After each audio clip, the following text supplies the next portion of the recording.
Hello everyone, my name is Saurabh Singh, as you know. So today we will take up the topic friction.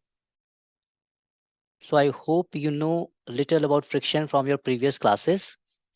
But what we are going to discuss today, number one, what is friction?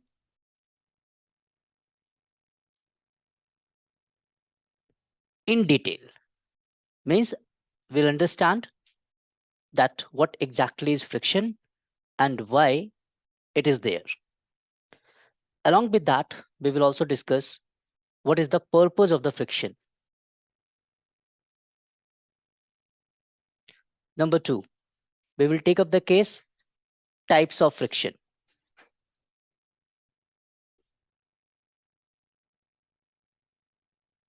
And in types of friction, we will take static friction as well as kinetic friction. Okay, so let us start with the first one.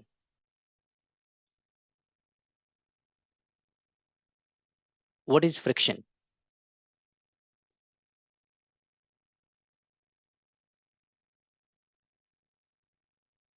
Okay, so let us start with the friction. What you know that when the two objects come in contact, let us say this is the object one, and this is the object two, body two. When the two objects are in contact, we know because of their contact, they will have a contact force. So they will exert a kind of contact force on each other. Let's say this is the contact force denoted by capital M. So let's say the capital M denotes the contact force. So what we basically can do, we can resolve the contact force into two different directions. Okay, so let us say one is the perpendicular to the surface in contact, that is the normal force, and one will be the parallel to the surface in contact, and this is what we call frictional force. So what basically is we are saying here that when the two objects are in contact, means they are in contact with each other, they will apply a force on each other. And this force we say is the contact force. This force we say is the contact force. And when we resolve this contact force into two different components, we get one as the normal force, another is the friction force. So what basically friction is? It's a kind of force. Now the question is, what kind of force it is? So let us discuss. Now take a general case. Let's say the block, a body, a box is lying on a plane surface. And when you are trying to push or pull the block, will the block will displace immediately when you start applying the force? No. You know the answer. Then why is it so? And again, you know the answer from the previous class, it's because of friction. So can we say that friction is a force which opposes motion? Wait a minute. You're right to some extent, but at the same time, you're wrong. Because when we say that friction is a force which opposes motion, we are actually wrong. Because what is the correct terminology here to say is that friction is a force. Friction is a force which opposes relative motion. Now, keep a look on the word relative motion. Here, I'm not saying that the friction opposes motion. What I'm saying, friction opposes relative motion. It means you have to know not just the word friction, but also to understand friction, you have to understand relative motion as well. So what is relative motion? It is the motion of one object with respect to another. Motion of one object with respect to another.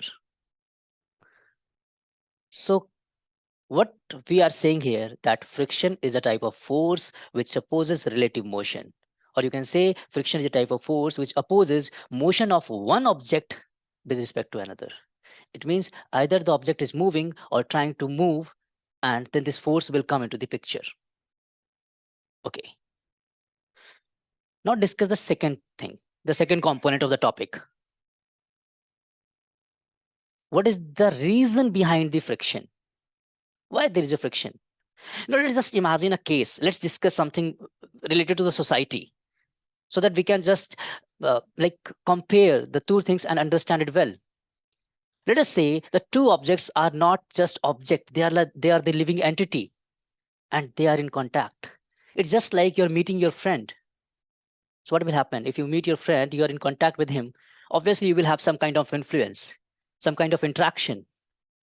And then what happened? Suddenly you just meet, and if you're just trying to move away from each other, let's say your friend has some kind of work at his office and he wants to leave. But since you are interacting with him, you have some kind of affection, would you immediately ask him to leave? No. You will show some kind of resistance. That particular resistance is friction. So what basically happens when the two objects come in contact, their particles interact with each other. They influence each other. They put some kind of affection. They show some kind of affection towards each other.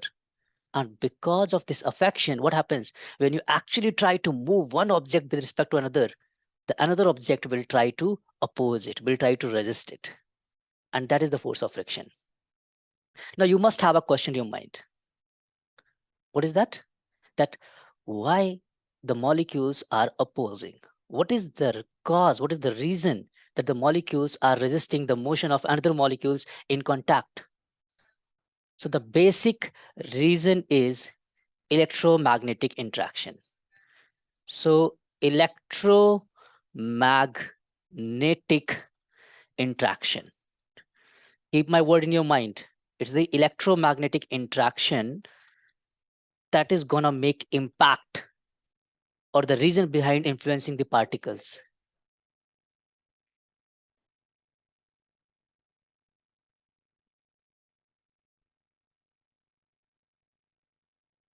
Okay, let us move further now. So what we came across till now, that what is friction, what is the reason behind friction, and we came to know that electromagnetic interactions are the one responsible for the friction. Now it's time to move further and discuss the different types of friction. So types of friction. In broad sense, what we are doing here, we are simply classifying, or we are just categorizing friction of two types. One we are saying as static friction, and another one as the kinetic friction. Now what I expect from you, that before we jump out in detail of each and every type of friction, the static friction, the kinetic friction, let us just compare the two in a simple way. Like from the word static, what we come to know, that the objects are at rest. So a friction force which will come into the pictures when objects are at rest with respect to each other. We call it as static friction. Very simple. Don't complicate it. Just take it simply that a static friction is a friction force which will come into the picture when the objects are at rest with respect to each other. On the other hand, if the objects are moving with respect to each other, and the friction force that will come into the picture will be called as kinetic friction. That's it. Now let us discuss about the two frictions in detail. Take the case one. Case one is the kinetic friction.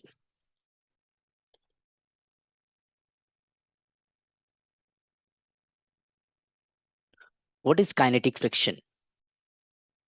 So we came to know that kinetic friction is a friction force which will come into the picture when the two objects are moving relative to each other, moving with respect to each other. Let's say again, we have the object A here and an object B mounted over the object A.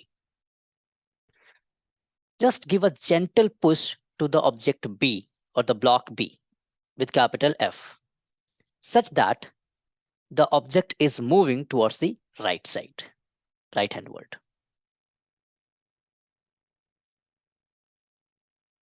Now, since the object is moving toward right handward and you are applying some force, let's say there is some acceleration in the body, or the body is moving with some constant velocity.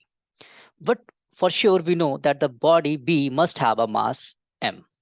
And because of this mass, there will be a weight acting downward, mg. And we know that when the two objects in contact, there will be one force perpendicular to the surface in contact, normal force, and one will be parallel to the surface in contact. Now this parallel could be either in leftward direction or it will be in the rightward direction.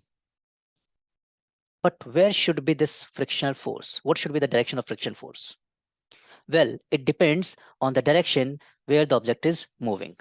Since the object is moving in rightward direction, what is the job of the friction? To oppose the object moving. It means the friction force will act in the leftward direction. So how you come to know about the direction of kinetic friction? By the movement of the object itself. If the object is moving rightward, the direction will be leftward. If the object is moving leftward, the direction will be rightward. Now, what is this magnitude of this uh, kinetic friction? So the magnitude of kinetic friction F will be equals to mu n. That means the kinetic friction Fk is directly proportional to the n, normal force. As you increase the normal force, the kinetic friction force will increase. So you get proportionality constant mu k. And what is this mu k? This mu k is the coefficient of kinetic friction.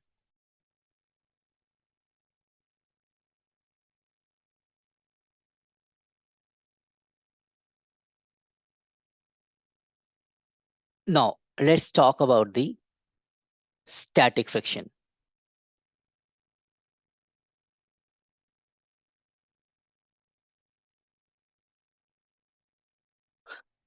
What is static friction?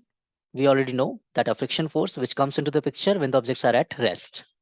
So let us again imagine the same combination, object A, the block B mounted on the object A, and the both are at rest with respect to each other. Now what do? You apply a force on the rightward direction.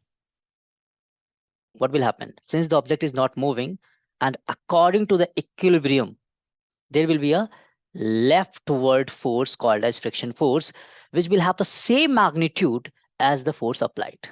So as long as the object does not start to move, the magnitude of the friction force will depend on the force applied.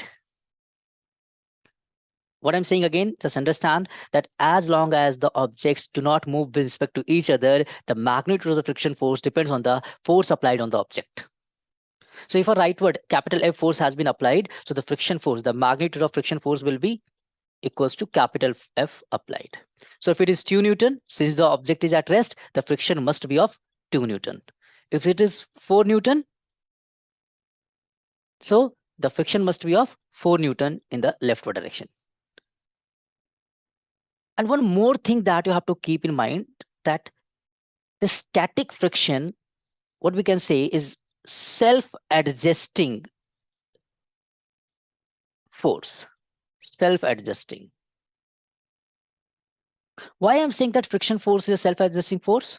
Because if you just look at it, you will see that this friction force changes its magnitude depending on the force applied on the object.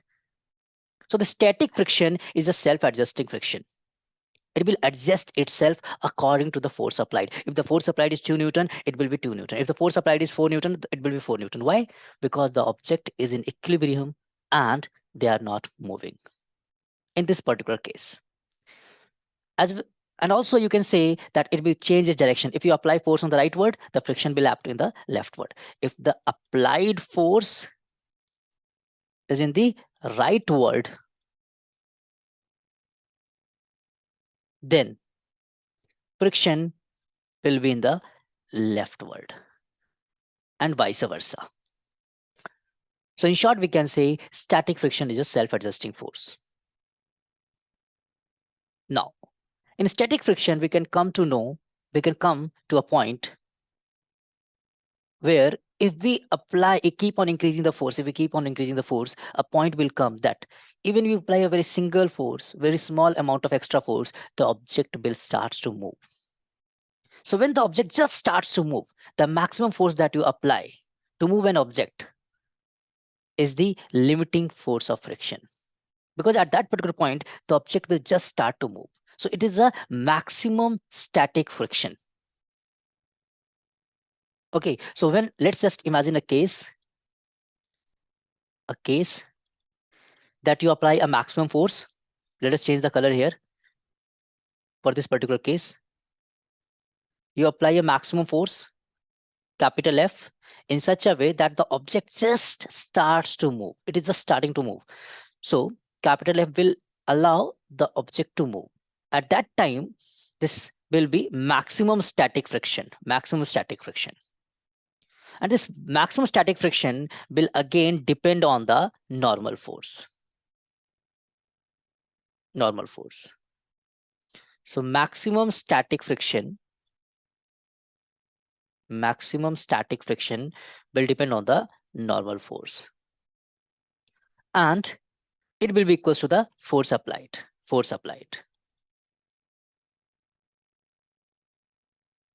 So that the object will just start to move or slide. Now, if you just remove this proportionality sign and replace it with the equation, you will get friction force equals to capital F equals to mu S N. And what is this mu S? Maximum static, or you can say coefficient of maximum static friction or coefficient of static friction. So mu S is the coefficient of static friction. Means if you apply force equal to mu Sn, where n will be equals to the normal force applied by the object, then when you apply force equal to that, the object will just start to move. And if you apply force more than that, the object will be moving with respect to each other. So this is the case. I hope you enjoyed the session, because till now what we have discussed about the friction. Let us just recall about it. So what we have discussed what is friction, why friction is there, and what is the purpose of the friction. So we have came to know that friction is a force which opposes relative motion. Okay, why it is there? It is because of the electromagnetic interaction. And what is the purpose? To oppose relative motion.